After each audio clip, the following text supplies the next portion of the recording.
So the first thing I want us to think about this morning is, what is it that we really want from life? People want different things, and I've got some symbols on these pieces of paper I brought with me that remind us of some of those things. And the first one is that, a pound sign. For some people, money is the most important thing. Now, I'm not going to say this morning that money doesn't matter, that money isn't important. That would be a very stupid thing to say, because obviously money does matter. And people who don't have any money aren't able to buy food and clothes and the things that they really need. And we know that, sadly, at the moment, a lot of people are finding it quite difficult to find the money they need for those things. That's so here in our country, but even more in the poorer countries of the world. When I was at school, which is of course a very long time ago now, I got a Saturday job when I was about 16, working in our local record shop, which was just across the road from where I lived. It was very handy. I could even go home for lunch. And Mr. Peters, who owned the shop, treated me very well. And I enjoyed working there on Saturdays and usually for a bit longer at the Christmas time. I worked there for 2 or 3 years, perhaps a little more. But Mr. Peters was somebody who really thought that money was very important, and there was no doubt that he was in business to make money. He knew I went to church, and one day he said to me he couldn't understand why Christians were so opposed to money, and why they believed that money was the root of all evil. Well, I can't remember what I replied. I don't think I wanted to upset him because I didn't want to lose my job. But I know now that what it actually says in the Bible, in Paul's first letter to Timothy, is not that money is the root of all evil, but that the love of money is the root of all evil, which is subtly different. That means that if we really do set our hearts on money, it can easily spoil our lives. Do you remember that rich young man who came to see Jesus? He wanted to know how he could live with God forever, how he could have eternal life. And Jesus could see that the rich young man loved his riches more than anything else. And so he told him that he should go away and give those riches away and then come and follow Jesus. But sadly, the young man loved his riches too much, so he wouldn't do that. And it says in the gospel that he went away sad. Yes, of course, money does matter, but if we make it the most important thing in our lives, it will spoil our lives, and it will certainly come between us and God. So that's the pound sign. Then the next thing, which some people seek, is to be a star. They set their hearts on becoming famous. Some people long to be stars, whether it be in the films or on the stage, or as singers, or perhaps as famous sportsmen and women. Who are the stars that you like particularly? Anybody like to shout out 1 or 2 names?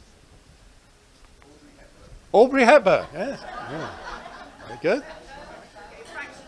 Frank Sinatra. Any sports stars? Yes. Oh yes, Usain Bolt. Yes, of course. Any others? No, there are lots and lots, aren't there? And of course, there's nothing wrong in doing any of these things. Nothing wrong with being a film star or a sports star or a singing star. And some people become famous and use that fame to do a lot of good. I was thinking of David Attenborough, whom we all know from the nature programs, but who's done so much good to remind people of the need to look after our world and to care for our world. And there are other people we could think of who have used their fame wisely. But once again, to set our hearts only on being famous can spoil our lives, because some people begin to think that that is the only thing that matters. And when they do that, that can make them become rather selfish. They can become so interested in being famous that they forget to care about other people, maybe even those who are their own family and friends. So again, we have to be careful with fame. We have to handle it with care, just as we have to handle money with care. Now, I hope you can make out what that is. It's a fist. Can you see it's a fist? It's perhaps a little bit difficult to see. And that reminds us that some people set their hearts on having power over the lives of others.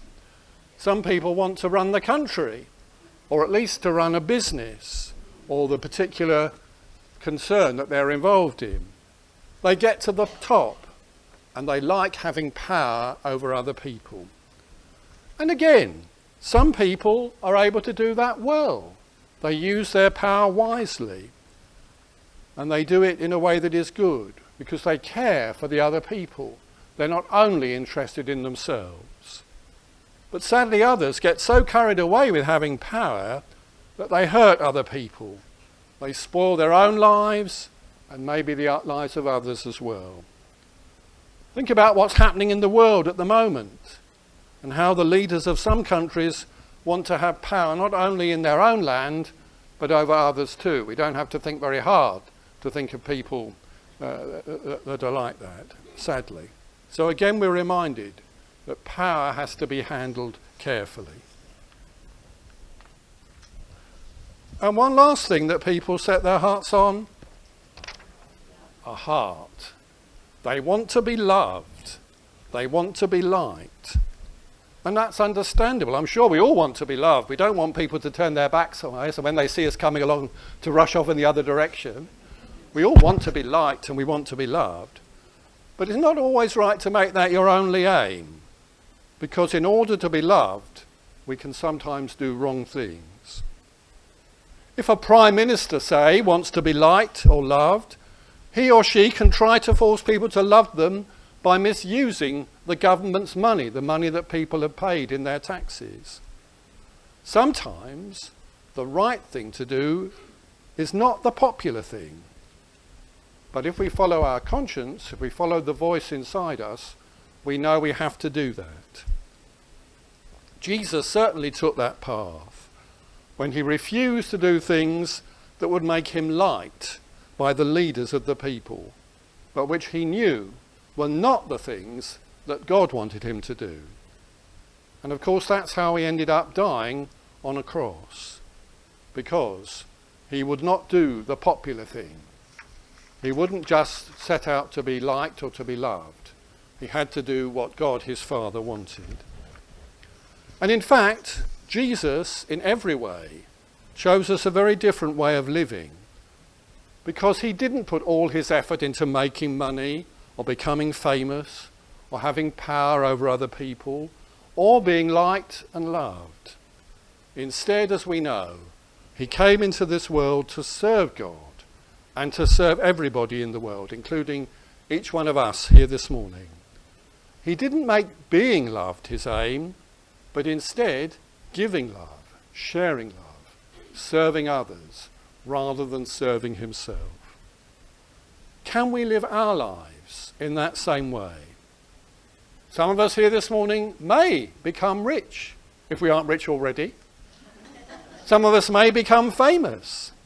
Some already may have power in some way over others, even if it's only in a small area. And some of us may be liked a lot. But what matters more is the way that we serve God and serve other people with a love like the love of Jesus. And now we're going to hear our first reading from the Bible, which Lawrence is going to read to us, which comes from the letter to the Hebrews, chapter 11, beginning at verse 32. We don't know who was the writer of this letter to the Hebrews. That is a letter to Jewish Christians. But in this chapter 11, he or she looks back over Jewish history and all those men and women who had been the heroes of the Jewish faith and who always looked forward with hope because they trusted in God. And at the end of the passage, the writer encourages his or her readers by insisting that they too can look forwards with faith as they look towards Jesus, who himself went on looking forwards with hope, even when that meant that he had to die on a cross. For beyond the cross, Jesus could see God and God's overwhelming love. Hebrews chapter 11 and verse 32.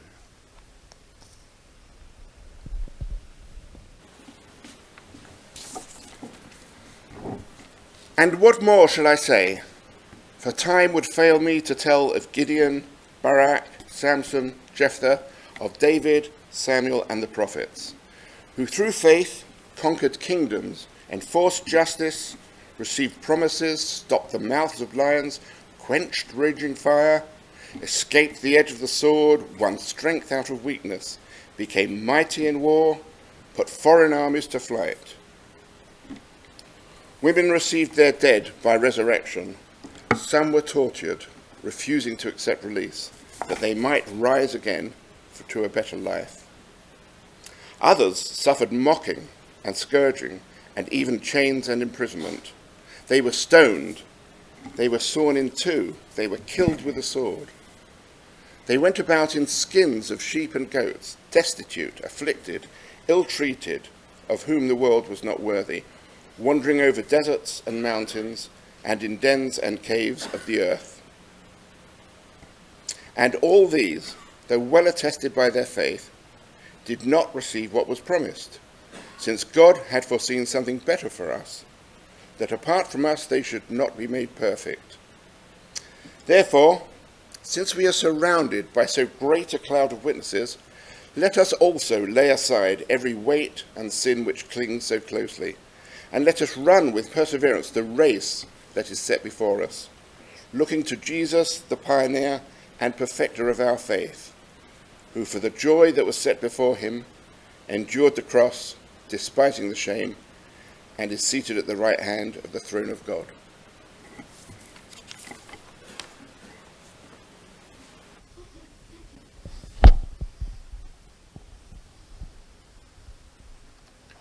Thank you, Lawrence.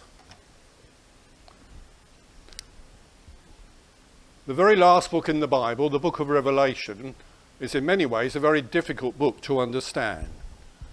But the parts I like best in it are where we are given pictures of what heaven is like.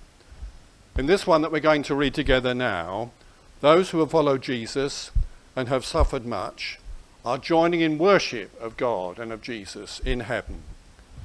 They looked towards God and Jesus during their earthly lives, and now they're looking towards them permanently in heaven. We're going to share in this responsive reading. I'll read the lines in the white type, if you'll please join in the lines in the yellow type. There was a great multitude that no one could count, from every nation, from all tribes and peoples and languages. Standing before the throne and before the Lamb, robed in white, with palm branches in their hands. They cried out in a loud voice, saying, Salvation belongs to our God, who is seated on the throne, and to the Lamb. These are they who have come out of the great trial. They have washed their robes and made them white in the blood of the Lamb. For this reason, they are before the throne of God and worship him day and night within his temple. And the one who is seated on the throne will shelter them. They will hunger no more and thirst no more. The sun will not strike them, nor any scorching heat. For the Lamb at the centre of the throne will be their shepherd. And he will guide them to springs of the water of life. And God will wipe away every tear from their eyes.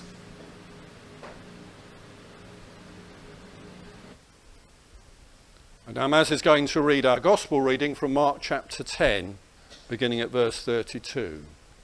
Towards the end of Jesus' earthly ministry, he turns towards Jerusalem, and he goes ahead of his friends, even though both they and he know that in Jerusalem there will be danger, or maybe even death, for him. Mark 10, and verse 32.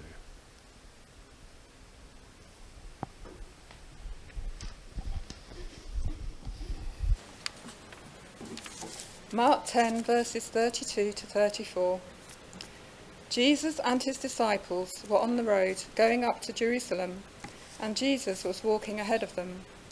And they were amazed, and those who followed were afraid. And taking the 12 aside again, he began to tell them what was to happen to him, saying, "Behold, we are going up to Jerusalem, and the Son of Man will be delivered to the chief priests and the scribes, and they will condemn him to death and deliver him to the Gentiles. And they will mock him and spit upon him and scourge him and kill him. And after 3 days he will rise."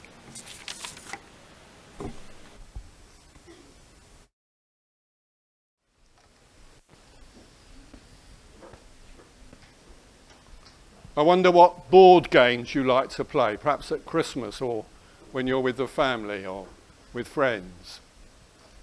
Ludo? Snakes and ladders? Glad you said that. Monopoly. We'll come back to that in a minute. Scrabble, yeah. Have you ever tried snakes and ladders doing it in the reverse? You know, going up the snakes and down the ladders? That makes a change anyway. Not saying it's necessarily a very wise thing to do. So somebody very kindly said Monopoly. Do people have, who has played the game Monopoly here this morning? Well, actually everybody. It can go on for a very long time sometimes. It can easily become a board game, a B-O-R-E-D, rather than a board game. I often call it monotony when it goes on and on and on. And I also find, to my shame, that it brings out the worst in me. Because it's about just what we were talking about earlier. It's all about making money at the expense of other people, isn't it? Could somebody briefly tell us what the aim of the game is? To get more money than everybody else and to make everybody else go broke, basically, isn't it? It's not a very Christian game, I don't think. Can you remember some of the squares that you land on? Mayfair, that's the best one of all, isn't it? Because it's got the highest rent. Old Kent Road, which is the opposite, the cheapest one. And then there are the stations, aren't there? And then if you're really unlucky, you go to jail. But you might get a card that helps you to get out free. The game seems to give the idea that having lots of money is the most important thing. And as we've already seen, I hope, that's not what the Christian faith teaches. But in the game, you sometimes land on a square where it isn't a property, you can't buy it or pay a rent, you have to pick up a card. There's the community chest, isn't there? Well, I haven't got any community chest cards with me this morning, but I have got the other one, the chance cards. And when you pick up a chance card, some of them have good news, and some of them have bad news. Some of them you receive money, some of them you have to lose some of your money.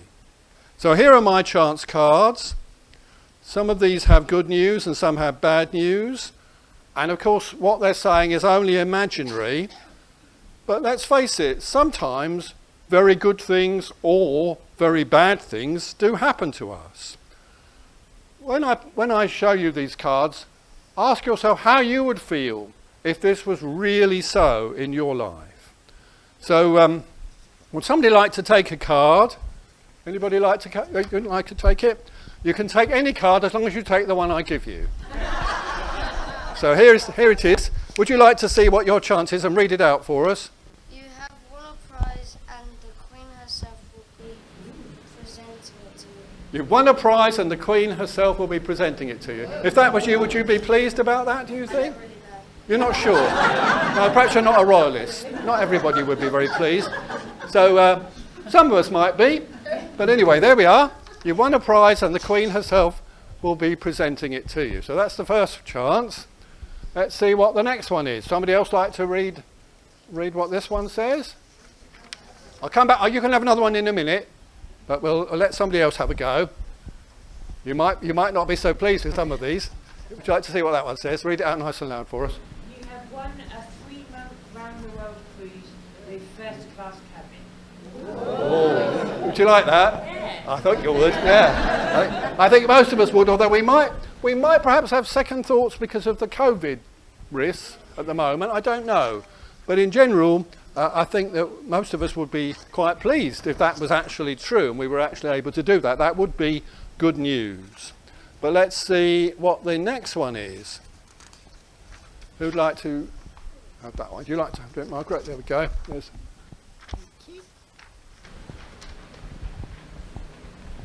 You have one special opportunity to stay behind and listen to the full version of this talk. It only lasts for 3 days. Who would like to do that? Oh, you would, really? You'd really like to stay for 3 days? Oh, I am honoured. I don't think many people would. And I don't think I'd like to stay, especially not when it's so warm. I don't think I'd want to stay here for 3 days to give the talk either. But there we are. Let's see. Another one? Yes, would you like to read this one, Kate? There we go. You have the chance to stun everybody in the church by singing a solo. Would you like to sing a solo, Kate? No, I didn't think you would. Anybody like to sing a solo? No, perhaps if you'd become prepared, you might be more keen to do that, but not just off the cuff, not just without any warning. Another one? I don't know if you're going to like this one, but you can read it. You have an unrepeatable chance to go down with chickenpox and spend the next 2 weeks at home. Would you like that? Would you like to go down with chicken pox? Have you had chicken pox? You've had it already, so it's not likely you'll get it again anyway. But you might do. Some people do. But I don't think most of us would be very keen on that. I got chicken pox when I was 34. And I was standing, we had a parade service in one of my churches, and we had all these little boys in front. And the little boy standing there, he went down with chicken pox the next day, and I went down with it a week later. And it couldn't have been a worse time because it was the fortnight before Easter. But there was no way I could have carried on. So I didn't enjoy those 2 weeks at home at all, I assure you. I don't think most of us would. And now we come to the very last one, which is a bit different from the others. Who would like to read this one for us? Mary at the back. There we go. If you'd like to read that for us. You have the choice of going into the next town where all the important people are waiting to put you in prison and hurt you. Or you can miss a turn and escape by going off in the opposite direction. What do you think you'd do, Mary? Probably run away. Yeah, I think I would. I think most of us would, wouldn't we? We'd go off in the opposite direction. We wouldn't want to go into the next town if we knew that people were waiting to hurt us there.